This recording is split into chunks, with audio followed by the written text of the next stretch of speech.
Bronson Xerri and the Bulldogs. Every time I come to do a podcast, bro, I don't want to talk about the Bulldogs, mate.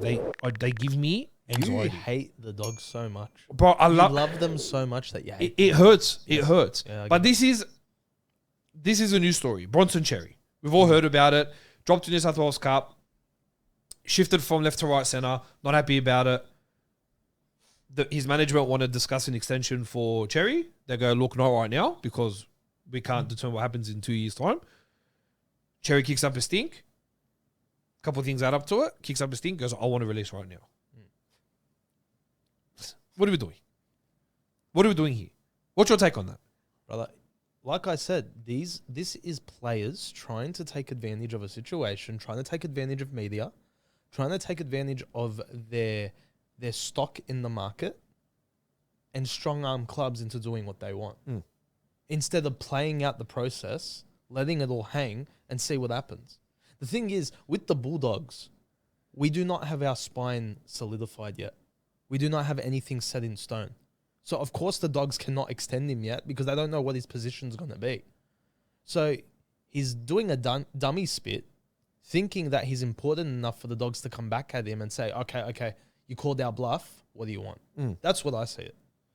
Joe, when you look at the situation being a external fan and you see what's kind of happened and you kind of put all the pieces together of the stories that you hear from media and different sources and that, how do you look at it? How do you see it? Where do you think the fault lies? Who do you think's in the right? Who do you think needs to shape up? Well, when I first saw the news, all I knew about it was he was unhappy playing on the right now, or like he was unhappy going to the other side and Critter taking his spot, and he wants out. Yep. That's all I knew. That's what I thought. That was the only reason. Didn't know about the contract extension, all that. But go to the contract extension first. Ray is right. You've got a contract. You're set in stone. Why are you trying to get out now? Because nothing's going your way. I wish if I was at my job and I didn't like what was happening, I could just get out of work because I'm unhappy. No, and like find something else straight away. It doesn't happen. Yeah. My thought on the whole on the whole situation was dumb. Like, what is he thinking? Firstly, the Dogs gave him a lifeline. He was banned for what 3-4 years after drug scandal or whatever it was. Dogs gave him that lifeline. Dogs could have said, no, we don't want you. We don't like your history, whatever it is, and beat it. They gave him that lifeline. And look, he proved it. Yeah. He killed it. He was one of the best centers in the game. He was killing it. But look, his form has dropped according to Serraldo. And they want Critter on the side they want Critter on. Critter's the leader of the team. That's fine.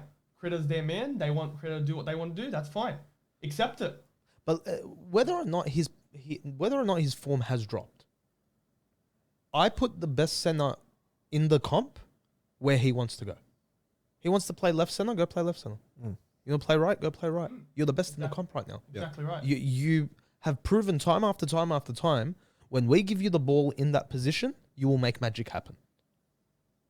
So, I'm sorry, Bronson, but this has become a pride thing, and his ego's been hurt because they prefer Critter to him. They're good takes. This is where I feel like there's a lot of issues. Okay. So first off, Bronson Xerri's management coming to Gould and whatever and saying, hey, can we talk about a contract extension? I understand that they will look after their client. What I can't seem to figure out is when the Dogs say to him, look, let's just hold off a little bit, let's just wait it out. Why that automatically means I need to shop my client around to other clubs. That's not the case. Whose fault's that? Is that player manager or is that him? Who do you think's the no, look, I think it's player manager. Yeah. Because how I see it is this. And again, it's hard because I'm also in the middle about this topic as well. But let me explain. You've got Bronson Xerri, who, yes, signed to a $250 a year deal, 2 years, obviously came back and blew everyone's expectations. He jumped on the scene. I'm like, mate, we got this guy for $250. Like, this is good stuff, right? Knowing the history, knowing what he'd done, whatever else, and he accepted the punishment, he paid the cost, whatever. He did his time. Now he's coming to want to sort out the next part of his contract. Now, I understand that for someone like Xerri, I don't think he's been bad. I think his form has been extremely sound. In the back end of last year, people are like, oh, he was poor. How? Because as far as I can remember it, Xerri kept that left edge intact. The second he got concussed and he left one game and he was out the next game, we were in tatters. Yeah. We were abysmal. Everything came down that side with Preston and I think it was Tawala covering at the time. I can't remember, but that side got so exposed. Like we got laughed at because of how much they went through that side where Xerri was missing. Yep. So then he comes into Vegas, has a pretty good game. Can't sit there and rubbish him. To be fair, the Dogs were lucky to win that game. That's another topic for another time. But he was sound. So I was shocked when they dropped him. Then they start saying, okay, but it's to do with the fact his attitude at training and he's just becoming late and whatever. Okay. If that's true, because that's all just media beat up. If that's true, Bronson needs a reality check. Yep. But I'm also, for the first time probably in my life, I am on the side of Serraldo where... Don't look at me like that. I love it. Cuz, don't look at me like that. I love it. Because You're we talk into about that, if you're the coach and you make the call, you shut up and you deal with it, right? I can't set a double standard here. And we're talking about Critter, who's the best center in the comp by a country mile. Or Herbie, but that's a discussion. Oh, bro, please. Please, bro. All these Broncos morons that want to come and tell me that Katoni Staggs is better, get out of my face, bro. And they want to defend Herbie. Herbie's had 2 good years. Calm down. I love Herbie to death. I think he's number 2, but he's nowhere near number 1. Sorry, anyway. I had to it's... I love seeing Stat defend the Bulldogs. It's beautiful. I don't do it ever. It never happens. I never do it. So this is where it comes in. So Serraldo says, we have the best center in the comp. I want to push him to the left. Xerri, you must go to the right. Yeah. Xerri gets paid. I don't care what he gets paid. It's not even the point. But he gets paid very decent amount. Like, you know what? If I need to take on and learn a new craft, that's what I'm going to do. Yeah, 100%. Yeah, for sure. Serraldo's made the call. This is what you need to do. And you don't like it, well, you can play cup. Or you need to train harder. Or you need to find a way to be happy with it and learn the system and learn everything else. And no one's saying you're not allowed to be unhappy with it. Be unhappy. All right. I wanted to stay on left. Now I'm on right. This sucks. Move on. But don't Play the game. But don't go the next morning, I want to release from the Yeah, club. 100%. Come on, bro. It's an emotional decision. It's a And we all make disaster. emotional decisions. And I understand that. But like, calm down, number 1. Yeah. So for me, it's... I see that point of view in the sense of the coach has told you to move to the side. You shut up and you move to the side and you play and you do your job. And you learn and everything else. But then this is the problem that I have when it comes to Dogs managing the captain side of things, right?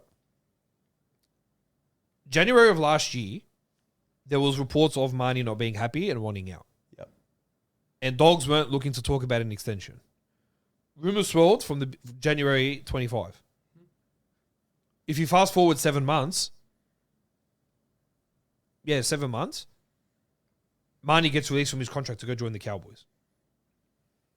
This is the part I don't like, is the fact that when these rumblings happen, what we find is that the club is indirectly, by the rules, shopping the player out. Yeah. Like, Gould came out and was gloating Marnie if Grant was injured for Origin, gloating Marnie should be the next 9, Marnie should be the next 9. Not because he thinks Marnie should be the next 9, but because he's like, I need to sell this guy. I need to get him out of my club to have salary cap relief. He has to go. Someone's got to go. It's media manipulation. Yeah. It's honestly, it's impressive. Yeah, but It's why very we? impressive. But as the Dogs, why are we shopping players 2 years out from their contract? Yeah. What are we doing here? Yeah. Xerri, and like I said, if Xerri has been poor, mate, don't even get him out now. He hasn't been bad. So this is a learning curve for Xerri. He's still pretty young in his career. You got to remember, he had 4 years off. How old is he? 25? 24, 25. Yeah. He joined, he was playing regular first grade for Sharks at 18, 19, and then he had the 4-year ban. Right. So when I say he's young in his NRL career, 3-4 years in. Like, you get players that play, upwards of 9, 10 years plus. So my thing here is, if I'm telling the best center in the comp to go move to the other side, you will move there and you will shut up and you will get the job done for me. And if you're not happy about it, we'll be happy with it, or you can play cup. And honestly, I would see that as like a challenge. Yeah. Like, okay, they're moving me for the best center. I want my spot back. I'm going to be better than Critter. Yeah, I'm going to make myself better than Critter Yeah. to get my spot. And I'm going to feed Critter how do I do it? Bro, you've done it. You can do it both positions. You're the best in the comp. How do I learn from you? How do I aspire to play the way you've played? How do I aspire to defend the way you defend and then attack the way you attack? Yeah. Like it's an amazing learning opportunity, right? But there are so many moving parts to it. Xerri needs to fix his attitude and get right, and he'll come back to the first grade squad. I don't think he comes back naturally. I think Xerri comes back in if a back gets injured. Yeah. Yeah. I don't see him walking straight back into that squad. Because what I believe is happening is Serraldo's like, okay, we enjoyed him for a period, now he can go. Marnie, I enjoyed him for a period, he can go. Burden soon, I enjoyed him for a period, he can go. Do you know what I mean? Yeah. So they're not going to be sitting here. And also, like, we're talking about Burden and all this hype and whatever. Any club that has Burden would be, if they hear that he's a year out from his contract, 2 years out from his contract, they look to extend him. Dogs haven't looked to extend him. Yep. And every time they bring up Burden, it's shut down. Yep. They're moving him on. Yep. So I don't like the fact that it's all happening 2 years prior. I don't like how the player manager...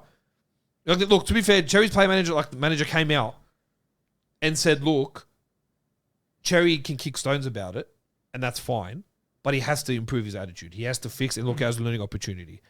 I don't don't like that Serraldo came out. This is where I don't defend Serraldo. He came out, I was like, yeah, look, I was disappointed in his reaction.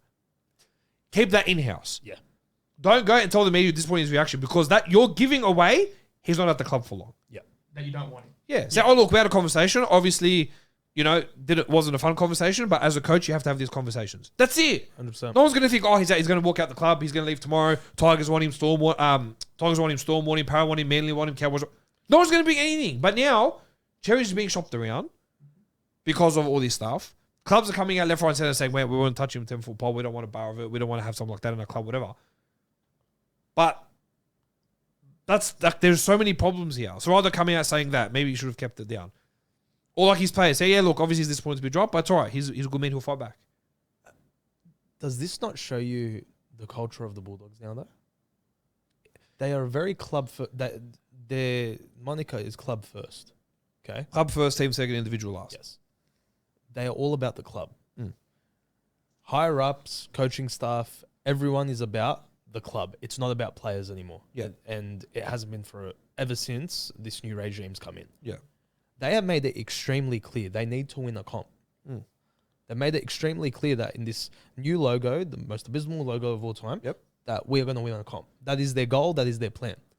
Players do not matter in that circumstance. Yeah. So if you are someone that is going to kick stones, or you're someone that's going to cause rifts, okay, your name is getting scratched out, and we're going to shop you around. You're not club first. Yeah. This is very interesting. Because you're right. You're seeing a pattern with the Bulldogs now where we're doing this year after year after year, player after player after player. So it is showing that inside the club, it's actually, don't say nothing. We're a happy club. Everything's sweet. Everything's so happy. Yeah. We're the happiest players in the world. We love our club. They're all about family, which they are. But you can't voice any concerns. You can't voice any anger or frustration. Because if you do, scratch his name off. We'll get the next guy. Very interesting. That's a very interesting way to run a club, man. No, it is. And listen, it's necessary if you want to win. But it's very interesting. Yeah, and it's a tough business. Dogs are making it a very tough business. Yeah, it's one to watch. It's one of those things where I want Xerri back in that first grade side. I thought Tuala was sound against Raiders. I don't think he was terrible. I can't sit here and admit he was bad. He was pretty good. And then another thing on that, though, is like Serraldo hyping up Tuala in the press conference.